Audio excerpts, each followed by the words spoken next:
If we find ourselves saying, I believe Jesus is king, but I can't go there, and I can't go that way, then we haven't fully knelt, and we're not really living into the abundant life that he's offering for us. In medieval times, anytime this happened, where there was a king or queen or a monarch on the throne, and a new person showed up saying, I am the rightful person of that throne, everyone had to make a decision. It wasn't something where it was like, well, we'll see how this works out. Everyone, whether you were a disciple, a Roman soldier, whether you were in the crowd, whether you or I, every character in the story has to decide, who am I going to pick as king? Because if this king ends up winning and I side with this one, I'm a traitor. If this king ends up winning and I side with this one, then I am a loyal servant. There is no avoiding it. You have to choose.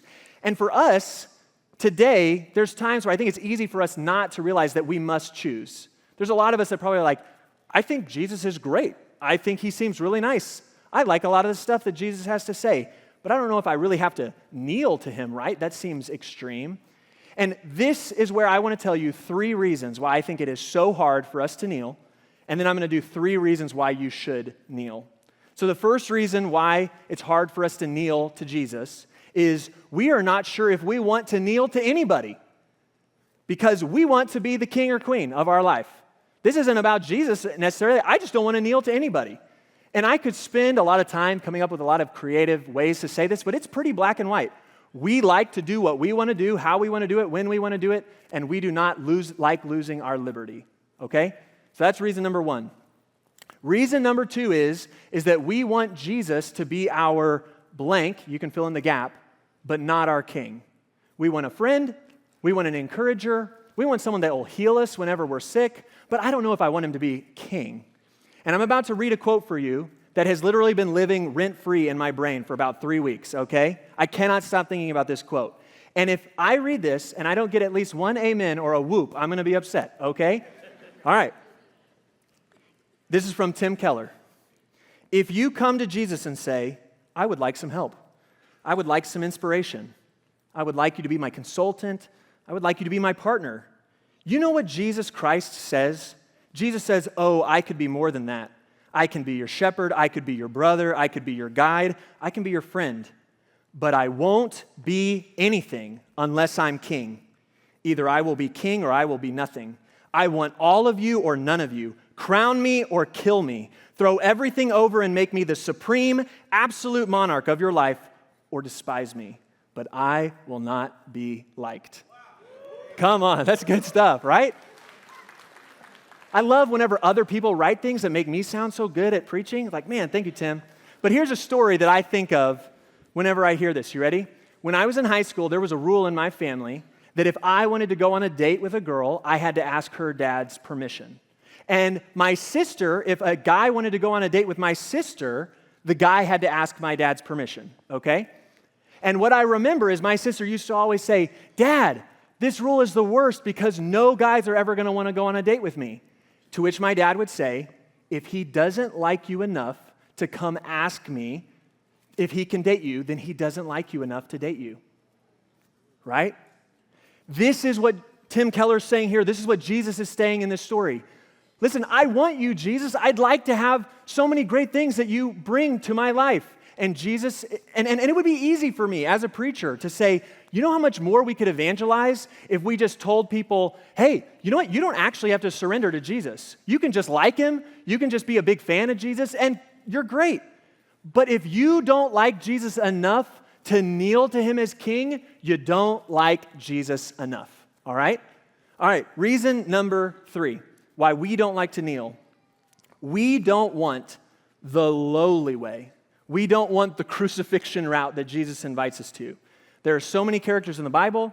There are so many people today, including myself, where we say, I want you, Jesus, but please don't make me live that way. Please don't make me do it like that. Save me, but don't ask me to walk like you did. And Jesus is not like Burger King. His slogan isn't, you can have it your way, okay? Now, come on, that was a whopper of a line. Come on. Give me some, thank you, okay. So for me, a great illustration in my own life of this has to do with money. I think there are a lot of ways in my life I've surrendered to Jesus, And yet, every time something big happens financially in my life, we're buying a house, we're selling a house, we're trying to decide to put money in a Roth IRA or in a traditional or all that jazz. Typically, the first place I go is to call my friends who make good money. And typically, the next place I go is like a podcast or a book, or I go to the internet and say, like, what's the best thing to do with my money?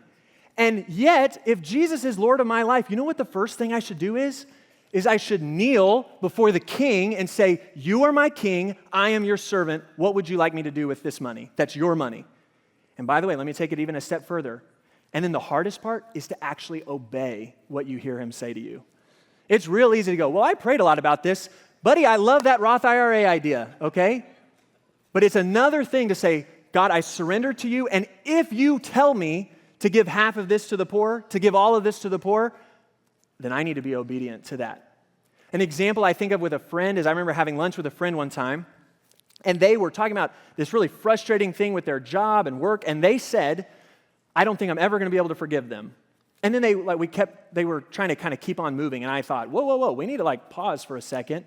Can we talk about that? And we talk about it, and I try and say, if Jesus is our Lord, we don't ever get to say, I could never forgive that person. That's not really allowed.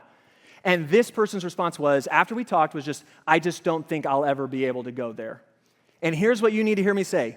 If we find ourselves saying, I believe Jesus is king, but I can't go there, and I can't go that way, then we haven't fully knelt, and we're not really living into the abundant life that he's offering for us, okay?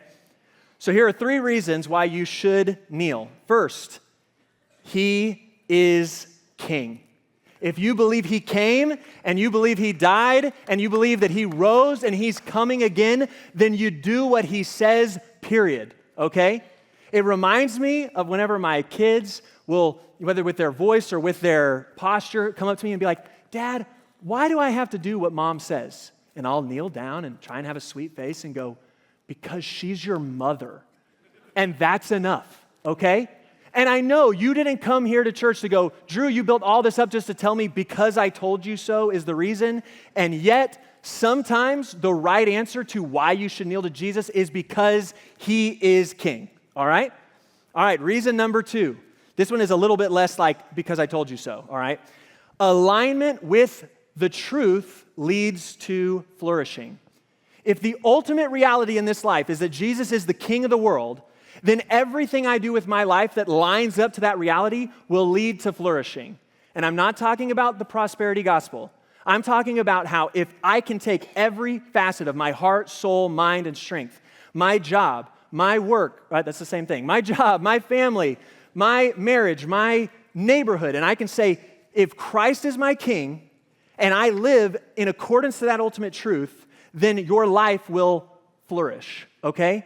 Now, if I'm wrong, and that the ultimate truth of the universe is that wealth is king, if I believe that that's true, then I should spend every waking moment trying to get as much money as I possibly can, as quickly as I can, because that's the ultimate truth.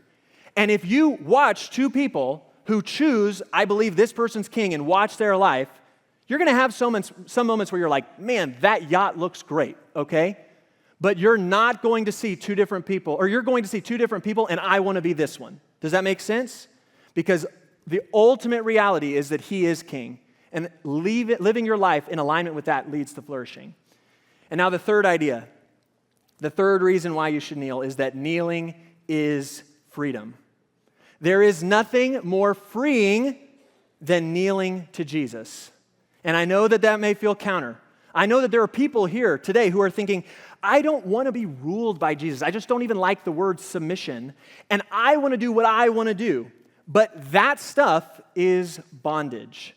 Greed, pride, lust, hate, indulgence is not freedom.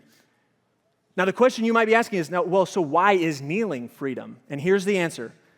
When you have a king, you don't have to be ruled by anything that your ruler has conquered, okay? Has Jesus conquered it? Then you don't have to be ruled by it anymore. You are free from that, from now and forever. And so in 2 weeks, we're going to have Baptism Sunday. We're going to have Easter next Sunday and then Baptism Sunday after that. And we're going to witness a whole lot of people doing exactly what this sermon says, raising their hand and saying, I acknowledge that Jesus Christ is Lord and King, and I am kneeling in the waters of baptism to say, I declare I'm going to make his way, his values, the ruling principle in my life, all right? Here's a verse from Romans 6, from the Message paraphrase I really like that speaks to this idea of kneeling as freedom.